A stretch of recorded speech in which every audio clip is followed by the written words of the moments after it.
Hello guys, എല്ലാവർക്കും എൻ്റെ YouTube ചാനലിലേക്ക് നല്ലൊരു നമസ്കാരം.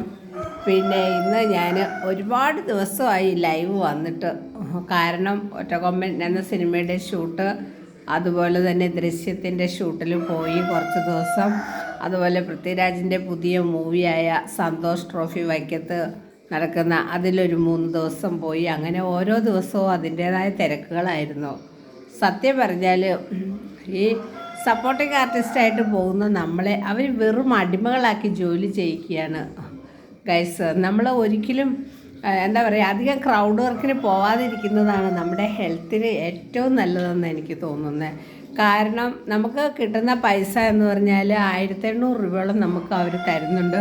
പക്ഷെ അതൊന്നും നമ്മുടെ കൈകളിലേക്ക് എത്തുന്നില്ല. കാരണം ഇത് സബ് എടുക്കുന്ന ഒരാൾ അയാളുടെ താഴെ ഒരു 5 സബ്ബുകാരെ വയ്ക്കും. അപ്പോൾ അവർക്ക് എല്ലാവർക്കും ആ കാശ് പോകും. അവിടെ നിന്ന് വീണ്ടും സബ് വിളിക്കുന്നു. അങ്ങനെ പോകുമ്പോൾ നമുക്ക് കിട്ടുന്നത് നിസ്സാരമായ തുകയാണ്. അതുപോലെ തന്നെ ഭയങ്കര ഷൗട്ടിംഗ് ആണ്. ഒറ്റക്കൊമ്പൻ എന്ന സിനിമയുടെ ഷൂട്ടെന്ന് പറഞ്ഞാൽ മഹാ ബോറായിരുന്നു. അവർ പറയുന്ന സമയത്ത് നിർത്തുകയുമില്ല. അതുപോലെ തന്നെ ഒരു ടേക്ക് തന്നെ 35-40 പ്രാവശ്യം വെറുതെ ടേക്ക് എടുത്ത് ശരിക്കും നമ്മുടെ സുരേഷ് ഗോപി ആയ നടൻ പോലും വിഷമിച്ചു പോയി എന്ന് വേണം പറയാനായിട്ട്. അദ്ദേഹം പോലും എനിക്കൊരു കസേര താടാ ഇരിക്കാൻ എന്ന് പറയുന്ന ഒരവസ്ഥയിലേക്കായിരുന്നു പോയിക്കൊണ്ടിരുന്നത്. അദ്ദേഹത്തിന് സുഖമില്ലാതെ വന്നു. അതുപോലെ തന്നെ ഷൂട്ടിംഗ് ഇടയ്ക്ക് നിർത്തിവെക്കേണ്ടി വന്നു. വല്ലാത്തൊരു കഷ്ടപ്പാടായിരുന്നു ഒറ്റക്കൊമ്പൻ്റെ ഷൂട്ട്. തീർന്നിട്ടില്ല, ഇനിയും 3-4 ദിവസങ്ങളും കൂടി ഒറ്റക്കൊമ്പൻ്റെ ഷൂട്ടുണ്ട്.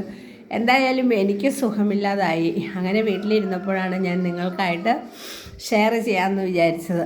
അതുപോലെ തന്നെ ഭക്ഷണത്തിൻ്റെ കാര്യം പറയുകയാണെങ്കിൽ വളരെ മോശം ഭക്ഷണമാണ് അവർ നമുക്ക് തരുന്നത്. നമുക്ക് ശരിക്കും സമയത്ത് പോലും ഒരു കട്ടൻ ചായ പോലും തരാനുള്ള മനസ്സില്ലാത്ത ഒരു വല്ലാത്ത ലൊക്കേഷനായിരുന്നു ഒറ്റക്കൊമ്പൻ്റെ ലൊക്കേഷൻ. ചില ആളുകൾക്കെല്ലാം ഇഷ്ടപ്പെട്ട് കാണും വെറുതെ ഇങ്ങനെ അലഞ്ഞു തിരിഞ്ഞ് നടക്കുന്നത്. പക്ഷേ എനിക്ക് എന്തുകൊണ്ടോ ഒറ്റക്കൊമ്പൻ എന്ന സിനിമയുടെ ഷൂട്ടിന് പോയിട്ട് ശരിക്കും പറഞ്ഞാൽ യാതൊരു രസവും തോന്നിയില്ല. രസമായിരുന്നു, പക്ഷേ രസം മാത്രം പോരല്ലോ, നമുക്ക് പൈസ കഷ്ടപ്പെടുന്നതിനനുസരിച്ചുള്ള കൂലിയും അതിനനുസരിച്ച് നല്ല ഫുഡും കിട്ടണ്ടേ, അതും കിട്ടിയില്ല.